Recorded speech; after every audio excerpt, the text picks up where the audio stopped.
Tak disangka pria dan wanita tinggal seatap. Tidur di ranjang yang sama. Makan di mangkok yang sama. Namun mereka belum menikah. Juga tidak pacaran. Mereka hanya kurang di status saja. Mimpi ini juga tak mungkin si pria wujudkan seumur hidupnya. Karena penyakit kanker yang tak dapat disembuhkan. Tak lama lagi akan meninggal. Ia sangat mencintai wanitanya. Ia yang belum pernah menyentuh wanita. Dan belum mengungkapkan perasaannya. Hanya bisa menggunakan caranya sendiri mencintai si wanita. Sampai sekarang. Tak tahu mengapa si wanita menangis di atas sofa. Berkata atasan memarahi lirik lagunya jelek. Si pria langsung menenangkan wanita ini. Si wanita bertanya satu pertanyaan aneh. Kau ingin aku melakukan apa untukmu? Aku ingin kau menikahi pria baik. Apa menikahimu tidak boleh? Aku bukan pria baik. Wanita ini bertanya lagi pria baik seperti apa?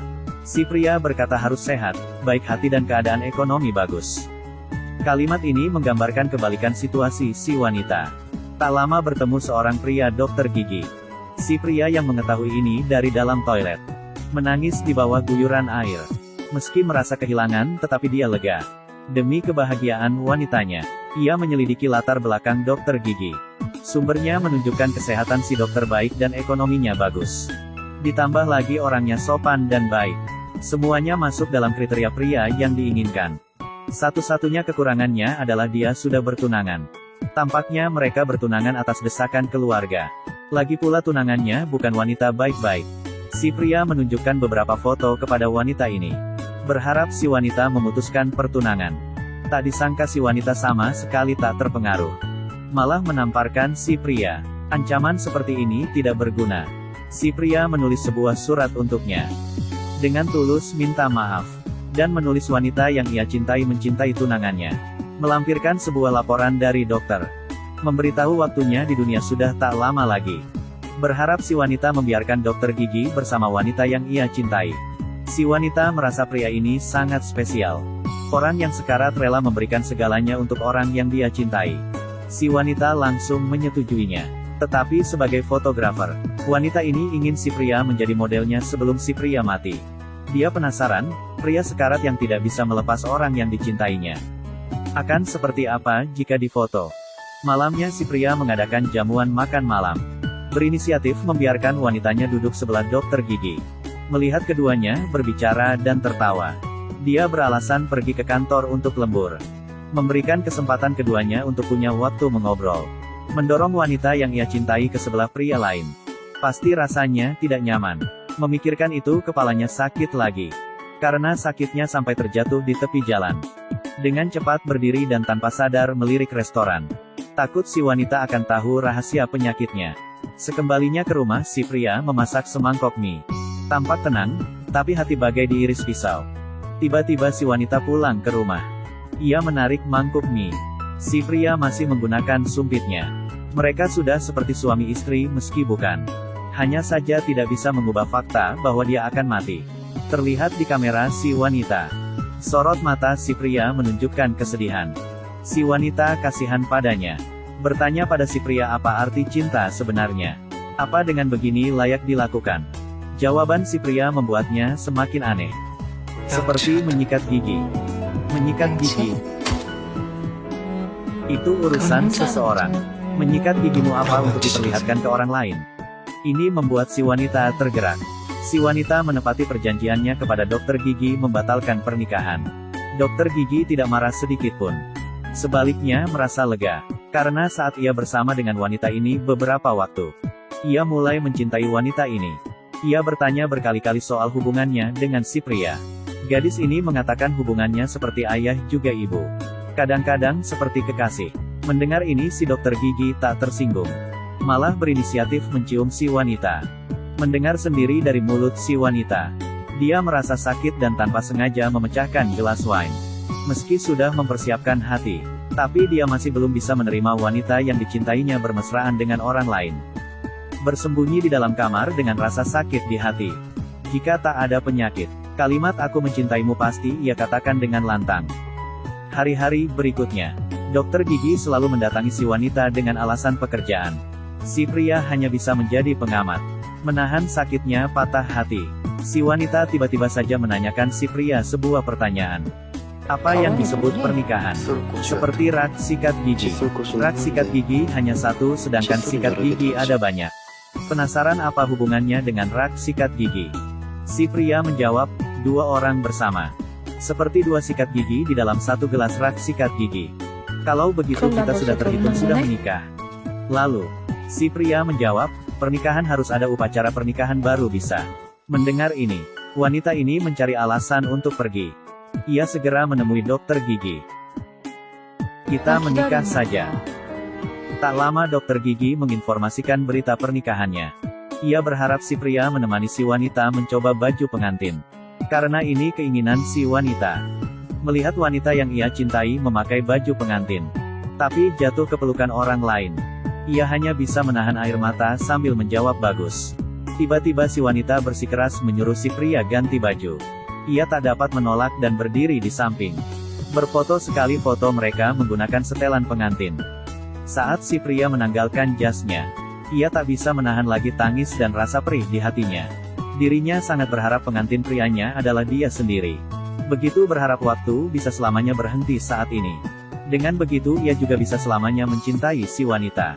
Waktu berhenti. Kepedihan di hatinya tak tertahankan. Ia menemui si wanita fotografer. Berharap setelah kematiannya, menggantikan dirinya memberi sebuket bunga untuk si wanita. Membohonginya dengan alasan ke luar negeri untuk studi. Dengan begini tidak akan menimbulkan keraguan. Melihat pria di hadapannya, sekarat tapi masih memikirkan perasaan si wanitanya. Wanita fotografer tak bisa menahan diri mencium. Si pria pulang ke rumah. Tak mengetuk pintu kamar si wanita seperti biasanya. Malah sembunyi di kamar dan merasa kehilangan segalanya. Tiba-tiba menerima pesan dari si wanita. Bertanya apa dia sudah makan. Si wanita menyiapkan makan malam sederhana untuknya seperti biasa. Tak hentinya berpikir ingin bilang aku mencintaimu. Pada akhirnya tidak mengirim pesan itu. Mereka melewati malam yang pedih dan sunyi seperti ini. Keesokan harinya si pria sebagai kakak mengantar wanitanya menikah. Dengan perlahan ia menyerahkannya pada dokter gigi. Saat membalikkan badannya, si pria tak dapat menahan kesedihannya. Air matanya tak henti mengalir. Ini adalah kisah cinta yang tragis. Namun ini bukanlah akhir ceritanya. Ada kisah tragis yang lebih tragis lagi. Setelah kematian pria yang ketiga tahun, wanita fotografer ini menepati janjinya. Tiap tahun ia mengirim 1 buket bunga untuk si wanita. Tapi kiriman bunganya dikembalikan tiap tahun. Alasan pengembalian adalah tidak ada penerima. Ternyata si wanita juga sudah meninggal 3 tahun lamanya. Jam perlahan berputar. Sebuah kisah yang tak pernah disadari orang lain. Akhirnya mengungkap kebenaran. Di suatu malam karena sakit kepala, mengeluarkan vitamin yang selalu dibawa si pria.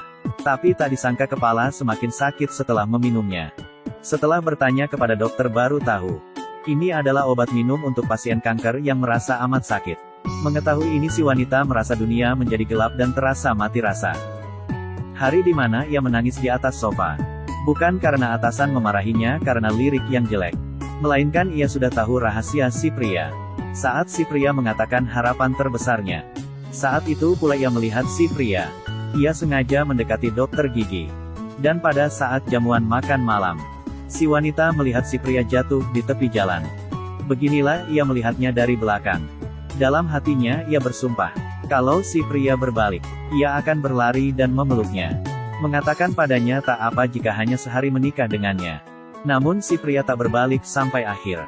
Saat mereka makan mie di mangkok yang sama saat itu, si wanita sebenarnya ingin bilang, beritahu aku kenyataannya bodoh. Aku tidak akan berpikir 2 kali menikahimu. Menebus semua yang kau lakukan untukku.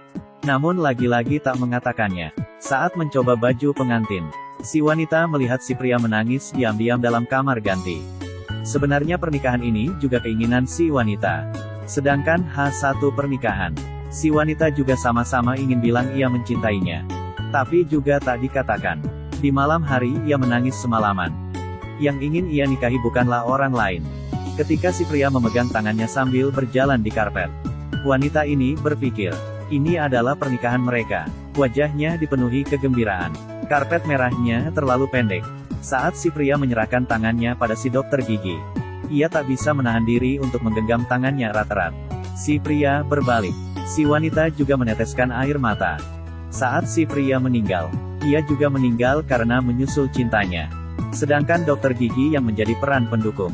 Kisahnya juga sama pedihnya. Saat pertama kali melihat pria dan wanita ini, mereka berdua bermain game dan saling menggoda. Saat mencoba baju pengantin, ia juga melihat semuanya dari luar. Mengetahui mereka berdua saling sayang, tapi ia masih menikahi si wanita tanpa berpikir dua kali. Ini perasaan egoisnya untuk si wanita. Bahkan saat mengetahui tujuan si wanita mendekatinya, ia rela melakukannya tanpa penyesalan. Lirik lagu yang ditulis si wanita adalah rasa cintanya pada si pria. Sangat jelas digambarkan di setiap kata. Dokter gigi menemukan alat perekam di samping si wanita. Ternyata dia merekam perkataan untuk si pria sebelum dia meninggal. Apa kau ingat? Aku sudah bilang. Walaupun kau tak ada di sampingku, tapi aku bisa melihatmu. Kau bisa pergi kemanapun. Aku pasti bisa segera menemukanmu. Jangan marah ketika melihatku. Jangan bertanya kenapa aku datang dan jangan memarahiku. Aku sangat sulit menemuimu. Kalau kau marah aku akan menangis. Saat kita bertemu di dunia lain nantinya, kita tak perlu menangis lagi. Tunggu aku. Aku akan segera datang.